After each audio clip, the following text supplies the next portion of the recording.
नमस्कार, मी आहे प्रतिमा. गॅस लावलेला आहे, तवाही ठेवलेला आहे. आता वाटीमध्ये तेल काढून घेते. हे बघा. चला तुम्हाला दाखवते मी कणिक किती सॉफ्ट मळलेला आहे. तरी सुद्धा मी उंडे तोडायच्या आधी तेलाचा हात घेतलेला आहे आणि परत मालिश करत आहे हलक्या हाताने. कणिक तर माझं सॉफ्टच आहे, तरी सुद्धा उंडे तोडायच्या आधी मी थोडंसं मळून घेत आहे. हे बघा, ह्या साईजने मी उंडे तोडत आहे. पटापट पटापट पटापट 3 ते 4 वेळा मी असे एवढे एवढे उंडे तोडून घेत आहे. पोळपाट लाटणं बसलं पाहिजे माझं. किचन ओटा लहान आहे. हे बघा, डब्बा सुद्धा स्वच्छ घासून घेतलेला आहे. खाली जाळी ठेवलेली आहे आणि स्वच्छ कपडा ठेवलेला आहे. डब्बा झाला तयार.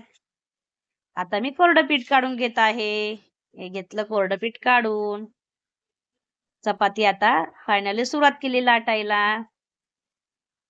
ज्या ज्या लेडीज चपातीचा बिझनेस या मेसचा बिझनेस करत असतील त्यांना मला ह्या व्हिडिओच्या माध्यमातून एक टीप द्यायची आहे. मला लेडीजचे फोन येत आहेत की ताई, आम्ही सुद्धा चपातीचा बिझनेस करत आहे. आता 1च महिना झाला, नवीनच आहे, काय माहिती देता येईल का? म्हटलं हो. मग आता ताई बोलता बोलता मला म्हणाल्या, ताई मी एका ठिकाणी चपाती देते. मी चपाती इतकी मस्त करते, भरपूर तेल लावते, साईज चांगली करते. डबल डबल घडीची किंवा टिबल घडीची पण करते.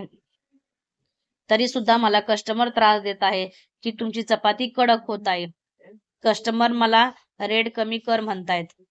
तर ते कस्टमर रेट कमी करत नाही म्हणून त्रास देत आहे की माझी चपाती चांगली असून सुद्धा नाव पाडतायत. त्याचं काय कारण आहे मला खरंच कळत नाही. मी चपातीचा बिझनेस स्टार्ट करून चुकी केली का ताई? मला कळतच नाही माझं कुठं चुकते.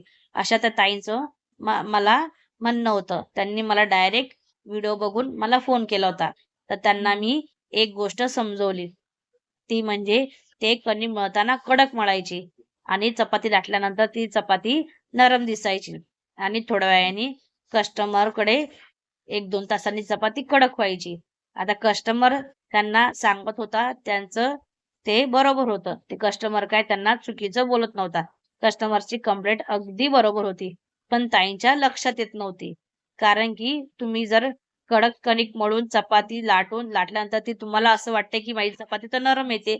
नाही, ती चपाती खरंच थोड्या वेळाने कडक होते. तर चपाती दिवसभर नरम राहण्यासाठी काय करायला पाहिजे? तुम्ही जे कणिक मळता ते कणिक अगदी सैल मळायचं. म्हणजे पुरणपोळीचं कणिक कसं मळता तुम्ही? किती सैल असते, त्याच पद्धतीने चपातीचं सुद्धा कणिक मळायचं. तुम्ही सैल चपातीचं कणिक मळून चपाती लाटून बघा. 100% चपाती तुमची कडक होणारच नाही आणि कस्टमर सुद्धा खुश होतील. हे बघा, अशी चपाती तुम्ही करा.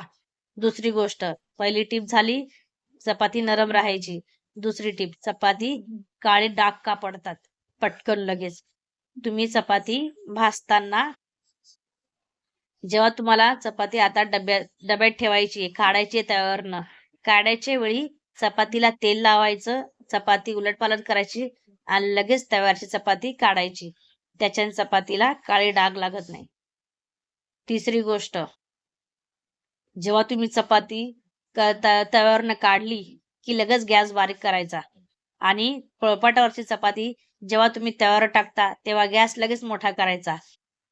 बारीक मोठा ती प्रोसेस कंटिन्यू शेडपर्यंत चालू ठेवायची. चपाती टाकणार तेव्हा मोठा करायचा, भाजलेली चपाती जेव्हा काढणार तेव्हा गॅस बारीक करूनच चपाती बाहेर काढायची. तेव्हा तवा गरम थंड बॅलन्स राहतो आणि चपातीला काळे डागही पडत नाही. तुम्ही ह्या 3 टीप माझ्या लक्षात ठेवा आणि ह्याच पद्धतीने चपात्या बनवा. तेव्हाच तुमची चपातीची ऑर्डर कंटिन्यू राहील आणि चपाती दिसायला पण छान राहील आणि दिवसभर पण सॉफ्ट राहील. याच्याने तुमची चपाती आता जेवढी पण आहे तेवढी लवकरात लवकर वाढेल. कस्टमर जर तुमच्याकडून 50 चपाती घेईल तर 100% 60-70 अशी 10-10, 5-5, 10-10 चपाती तुमची वाढत जाईल. कारण की कस्टमरला तुमची चपाती जेवढी चांगली मिळेल तेवढा कस्टमरचा सेल चांगला होईल. आणि याच्यानी थोड्या दिवसांनी तुम्ही चपातीचा रेट जरी अजून मागितला की मला 1 रुपयाने अजून रेट वाढवून द्या, 100% 101% कस्टमर तुम्हाला हसत हसत रेट वाढून देईल. तुम्ही फक्त माझे नियम सांगितलेले त्याच नियमाचं पालन करा. कारण मी सुद्धा नवीन बिझनेस चालू केला होता, तर मला अडथळा हे प्रॉब्लेम मला खूप फेस करावे लागले. हे मला कोणीही सांगितलेलं नाहीये. मला एवढ्या अडचणीमधूनच मी हे शिकत आलेली आहे. जणू करून तुम्हाला ही अडचण येत असेल, तर माझा व्हिडिओ ऐकल्यावर तुमची ही अडचण दूर व्हावी म्हणून मी माझा अनुभव तुम्हाला सांगत आहे. तुमच्याशी बोलत बोलत मी चपाती सुद्धा पॅक करत आहे. अगोदर मी भाकरी पॅक करून घेतलेल्या आहे, तुम्ही पाहिलंच आहे. मला कर्नाटक साईटवरून एक फोन आलेला आहे. तिथे 500 चपाती आणि 500 भाकरी पाहिजे आहे. जर तुमच्या ओळखीचं होलसेलर किंवा चपातीचा बिझनेस आणि भाकरीचा बिझनेस करणारं कोणी असेल, तर माझा व्हिडिओ त्यांच्यापर्यंत नक्की पाठवा. आणि माझा व्हिडिओ तुम्ही तुमच्या आयडीवर म्हणजे माझा व्हिडिओ बघितल्यानंतर तुम्ही तुमच्या फेसबुकला माझा व्हिडिओ नेहमी शेअर करत जावा. म्हणजे जे पण असे चपातीचं काम आणि भाकरीचं काम होलसेल करत असतील त्यांना माझा व्हिडिओ बघून थोडीशी हेल्प होईल. कोणालाही मदत करावी असं ध्येय ठेवावे जसं मी ठेवते. मला बिझनेसमधून जे अनुभव मिळत आहेत ते मी सगळे तुम्हाला शेअर करत आहे. माझ्या व्हिडिओ बघणाऱ्यांना मी एकच सांगत आहे की मला सबस्क्राईब करा आणि माझे व्हिडिओ जेवढं होईल तेवढं शेअर करा. म्हणजे गरजू लोकांपर्यंत माझे व्हिडिओ त्यांना बघायला मिळतील. माझी चपाती गेलेली आहे. फायनली रायडर आलेले आहेत. चपाती दिलेली आहे मी.